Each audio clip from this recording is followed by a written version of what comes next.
ओम श्री शक्ति नमः। ओम श्री शक्ति नमः। ओम श्री शक्ति नमः।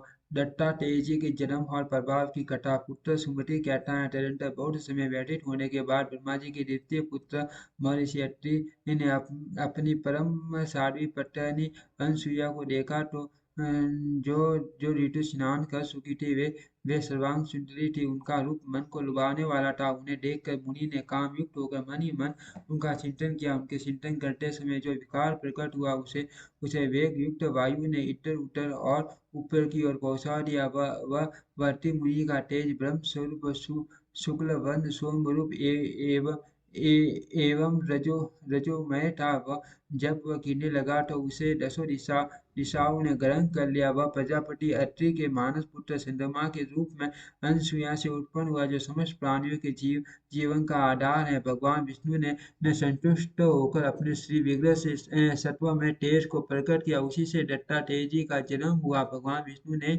दत्तात्रेय के नाम से प्रसिद्ध प्राप्त करके अनसुया का स्तनपान किया। वे अत्रि के अद्वितीय पुत्र थे।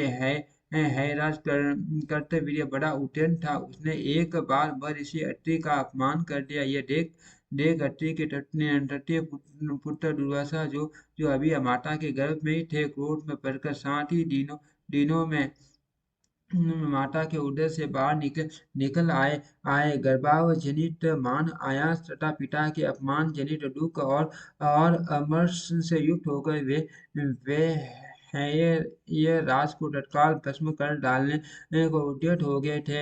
वे तमोगुण के उत्कर्ष से युक्त साक्षात भगवान रुद्र के अंश थे। इस प्रकार अनसुईया के गर्भ से ब्रह्मा विष्णु और शिव के अंश को तीन पुत्र उत्पन्न हुए। चंद्रमा ब्रह्मा के अंश से हुए।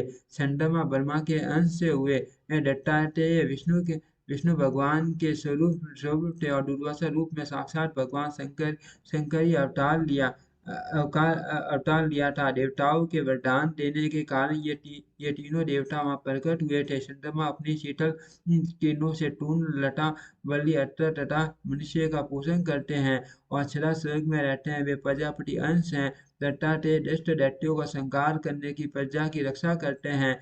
वे वे शिष्ट जनों पर अनुग्रह करने वाले हैं। उन्हें भगवान विष्णु का अंश जानना चाहिए। दुर्वासा अपमान करने वालों को भस्म कर डालते हैं। वे शरीर दृष्टि मन और वाणी से भी उद्धत स्वभाव के हैं और स्वभाव का आश्रय लेकर रहते हैं। इस प्रकार प्रजापति महर्षि अत्रि ने स्वयं ही चंद्रमा को प्रकट किया। श्री विष्णु रूप दत्तात्रेय जी योगस्थ रहकर विषयों का अनुभव करने लगे। दुर्वासा अपने पिता माता को छोड़कर उन्मत्त नामक उत्तम व्रत का आश्रय ले पृथ्वी पर विचरने लगे। कुछ काल बीतने के पश्चात जब राजा कर्तवीर्य सेवक को पधारे और मंत्रियों पुरोहितों तथा पूर्ववासियों ने राजकुमार अर्जुन को राज्याभिषेक के लिए बुलाया, तब उसने कहा, मंत्रियों, जो भविष्य में नरकों को ले जाने वाला है, वह राज्य में नहीं ग्रहण करूंगा, जिसके लिए जनों से कर लिया जाता है, उस उद्देश्य का पालन न किया जाए तो राज्य लेना व्यर्थ है। वैसे लोग अपने व्यापार से होने वाली आय का 12वां भाग राजा को इसलिए देते हैं कि वे मार्ग में लुटेरों द्वारा लूटे न जाए। राजकीय अर्थ रक्षकों के द्वारा सुरक्षित होकर वे वाणिज्य के लिए यात्रा कर सके। ग्वाले, घी और ट्रक आदि का तथा किसान अनाज का सट्टा भाग राजा को इस उद्देश्य से अर्पण करते हैं। यदि राजा वैश्यों से संपूर्ण आय का अधिकांश भाग ले ले तो वह शोर का काम करता है। इससे उसके इष्ट और पुत्र कर्मों का नाश होता है। यदि राजा को कर देकर भी प्रजा को दूसरी वृत्तियों का आश्रय लेना पड़े तो उसकी रक्षा राजा के अतिरिक्त किन्हीं अन्य व्यक्तियों द्वारा हो तो उस अवस्था में लेने वाले राजा को निश्चय ही नरक में जाना पड़ता है। प्रजा की आय का जो छठा भाग है, उसे पूर्व काल के महर्षियों ने राजा के लिए प्रजा की रक्षा का वेतन नियत किया है। यदि शोरों से वह प्रजा की रक्षा न कर सका तो इसका पाप राजा को ही होता है।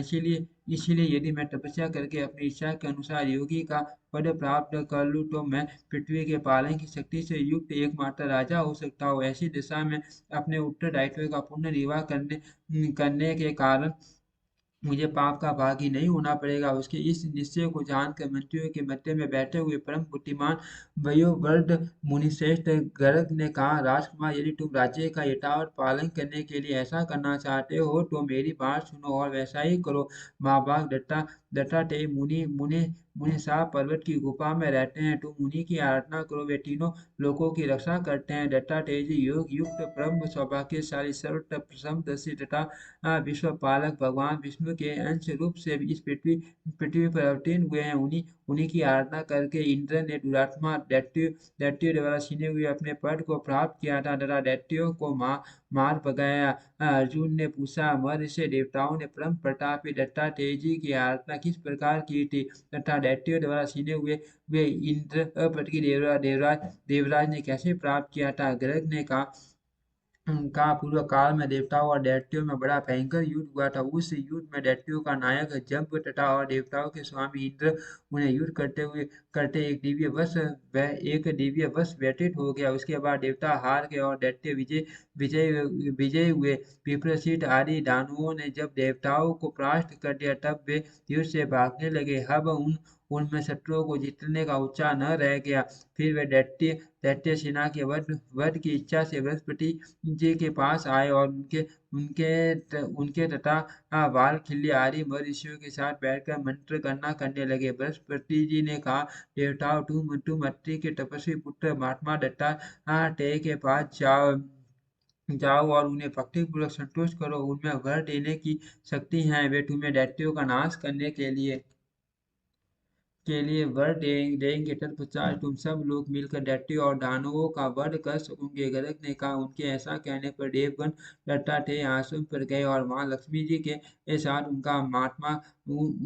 उन महात्मा का दर्शन किया। सबसे पहले उन्होंने अपना कार्य साधन करने के लिए उन्हें प्रणाम किया, फिर स्तवन किया, पक्षी भोज्य और माला आदि आदि वस्तुएं भेंट की। इस प्रकार वे आराधना में लग गए और जब दत्तात्रेय जी चलते तो देवता भी उनके पीछे पीछे जाते। जब वे खड़े होते तो देवता भी ठहर जाते और जब वे ऊंचे आसन पर बैठते तो देवता नीचे खड़े रहकर उनकी उपासना करते। एक दिन पैरों पर पड़े हुए देवताओं से दत्तात्रेय जी ने पूछा, तुम लोग क्या चाहते हो जो मेरी इस प्रकार सेवा करते हो। देवता बोले, मुनिश्रेष्ठ, जंप आदि दानवों ने त्रिलोकी पर आक्रमण करके भूलोक आदि पर अधिकार जमा लिया है और संपूर्ण यज्ञ भाग भी हर लिए हैं। अर्थ आप हमारी रक्षा के लिए उनके वध का विचार कीजिए कि आपकी कृपा से हम पुण्य स्वर्गलोक प्राप्त करना चाहते हैं। जगन्नाथ, आप निष्पाप एवं निर्लेप हैं, विद्या के प्रभाव से सूर्य हुए। आपके अंतिम कर्ण में ज्ञान की किरण फैल रही है। दत्तात्रेय जी ने कहा, देवताओं, ये सत्य है कि मेरे पास विद्या है और मैं समदर्शी भी हूँ, तथापि इस नारी के संग से मैं दूषित हो रहा हूँ, क्योंकि स्त्री का निरंतर सुयोग दोष का ही कारण होता है। उनके ऐसा कहने पर देवता फिर बोले, देवी श्रेष्ठ, ये साक्षात जगन माता लक्ष्मी है। इनमें पाप का लेश भी नहीं है और ये कभी दूषित नहीं होती। जैसे सूर्य की किरणें ब्राह्मण और सांडाल दोनों पर पड़ती है किंतु अपवित्र नहीं होती। देवताओं कि ऐसा कहने पर दत्तात्रेय जी ने हंसकर कहा, यदि तुम लोगों का ऐसा ही विचार है तो समस्त असुरों को युद्ध के लिए यही मेरे सामने बुला लाओ।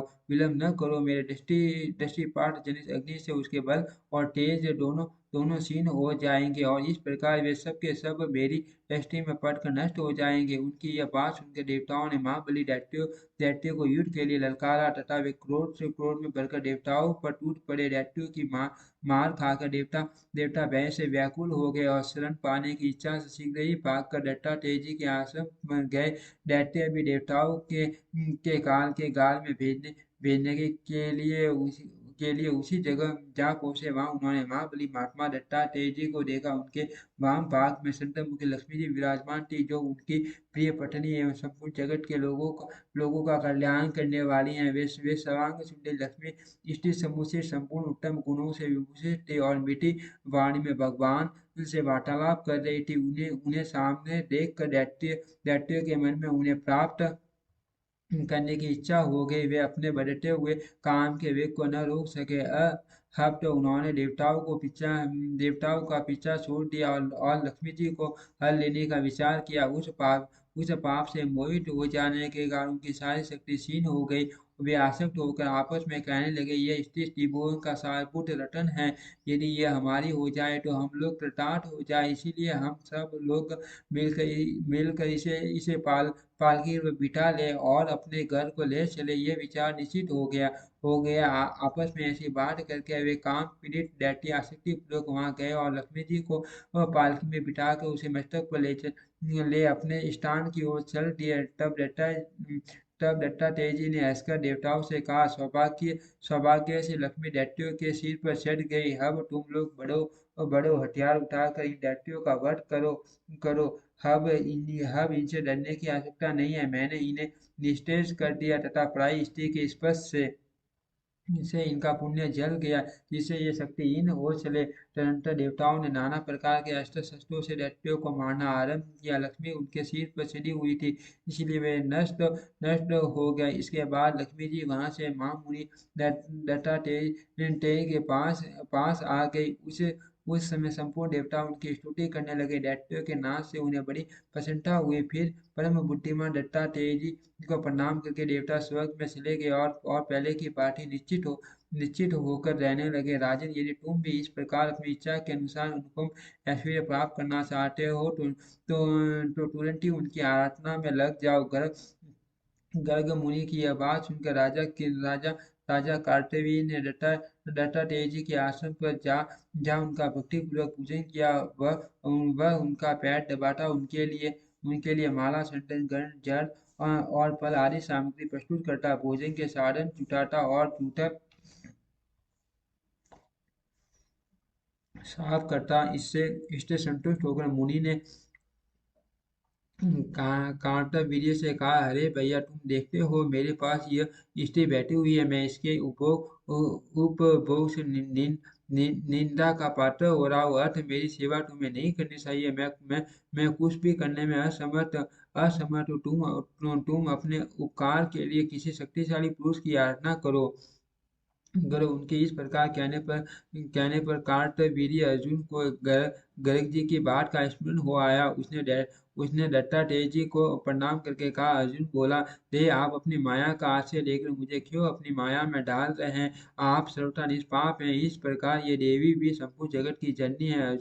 अर्जुन के यो कहने पर भगवान के संपूर्ण भूमंडल में वश में करने वाले महाभाग कार्तवीर्य से कहा, राजन, तुमने मेरे गूढ़ रहस्य का कथन किया है, इसलिए मैं तुम पर बहुत संतुष्ट हूँ। तुम कोई वर मांगो मांगो। कार्तवीर्य ने कहा, देव, यदि आप मुझ पर प्रसन्न हैं तो मुझे ऐसी उत्तम ऐश्वर्य शक्ति प्रदान कीजिए जिससे मैं प्रजा का पालन करूं और अधर्म का भागी न बनूं। मैं दूसरों के मन की बात जान लूं और युद्ध में कोई मेरा सामना न कर सके। युद्ध करते समय मुझे 1000 भुजाएं प्राप्त हो, किंतु वे इतनी हल्की हो जिससे मेरे शरीर पर भार न पड़े। पर्वत, आकाश, जल, पृथ्वी और पाताल में मेरी अपार गति हो। मेरा वध मेरी अपेक्षा श्रेष्ठ पुरुष के हाथ से हो। यदि कभी मैं कुमार्ग में प्रवृत्त हो तो मुझे स्वयं मार्ग दिखाने वाला उपदेशक प्राप्त हो। मुझे श्रेष्ठ अतिथि प्राप्त हो और निरंतर दान करते रहने पर भी मेरा धन कभी क्षीण न हो। मेरे स्मरण करने मात्र से संपूर्ण राष्ट्र में धन का अभाव दूर हो जाए तथा आप में मेरी अन्य भक्ति बनी रहे।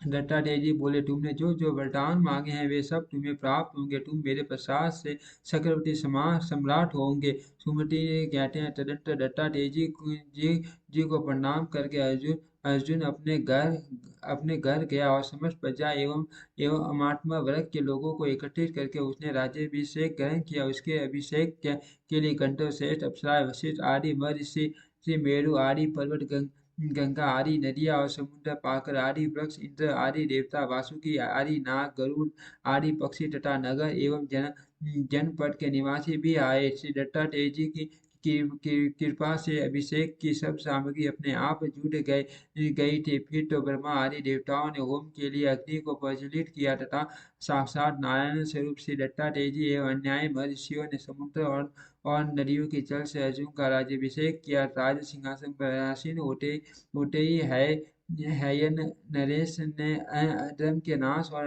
धर्म की रक्षा के लिए घोषणा कराई। दत्तात्रेय जी उत्तम ऐश्वर्य शक्ति पाकर वे बड़े शक्तिशाली हो गए। राजा की घोषणा इस प्रकार थी, आज से मुझको छोड़कर जो कोई भी शस्त्र ग्रहण करेगा अथवा दूसरों की हिंसा में प्रवृत्त होगा, वह लुटेरा समझा जाएगा और मेरे हाथ से उसका वध होगा। ऐसी आज्ञा जारी होने पर उस राज्य में महापराक्रमी नरश्रेष्ठ राजा अर्जुन को छोड़कर दूसरा कोई मनुष्य शस्त्र धारण नहीं करता था। स्वयं राजा ही गाँवों गाँवों, पशुओं, खेतों तथा खेतों एवं निवेदियातियों की रक्षा करते थे। तपस्वियों तथा व्यापारियों के समुदाय की रक्षा भी वे स्वयं ही करते थे। लुटेरे सर्प, अग्नि तथा शस्त्र आदि से भयभीत मनुष्यों का तथा अन्य प्रकार की आपत्तियों में मगन हुए मानवों का वे स्मरण करने मात्र से तत्काल उद्धार करते थे। उनके राज्य में धन का अभाव कभी नहीं होता था। उन्होंने अनेक ऐसे यज्ञ किए जिनके पुण्य होने पर ब्राह्मणों को पशु दक्षिणाएं दी जाती थी। उन्होंने कठोर तपस्या की और संग्राम में भी महान पराक्रम दिखाया। उनकी समृद्धि और बड़ा हुआ सम्मान देखकर अंगिरा मुनि ने कहा, अन्य राजा लोग यज्ञ, दान, तपस्या अथवा संग्राम में पराक्रम दिखाने में राजा राजा कार्तवीर्य वीर्य की तुलना नहीं कर सकते। राजा अर्जुन ने जिस दिन दत्तात्रेय से समुद्र प्राप्त की थी, उस दिन के आने पर वह उनके लिए यज्ञ करना था और सारी प्रजा भी राजा को परम ऐश्वर्य की प्राप्ति हुई देख उसी दिन एकादशी से जी का यजन करते थे। इस प्रकार इसका सरासर गुरु भगवान विष्णु के स्वरूप भूत महात्मा दत्तात्रेय जी की महिमा का वर्णन किया गया। शंख, चक्र, गदा एवं शार्ंग धनुष धारण करने वाले अनंत एवं अपरिमेय भगवान विष्णु के अनेक अवतार पुराणों में वर्णित हैं। जो मनुष्य उनके परम स्वरूप का चिंतन करता है, वह सुखी होता है और संसार से उसका शीघ्र ही उद्धार हो जाता है। वे आदि अंत रहित भगवान विष्णु अधर्म के नाश और धर्म के प्रसार के लिए ही संसार की रक्षा और पालन करते हैं। अब मैं इसी प्रकार पीतर भक्त राजसी महात्मा अलग के जन्म का वृतांत बतलाता हूँ, क्योंकि दत्तात्रेय जी ने उन्हीं को योग का उपदेश दिया था। ओम श्री शक्ति नमः। ओम श्री शक्ति नमः। ओम श्री शक्ति नमः।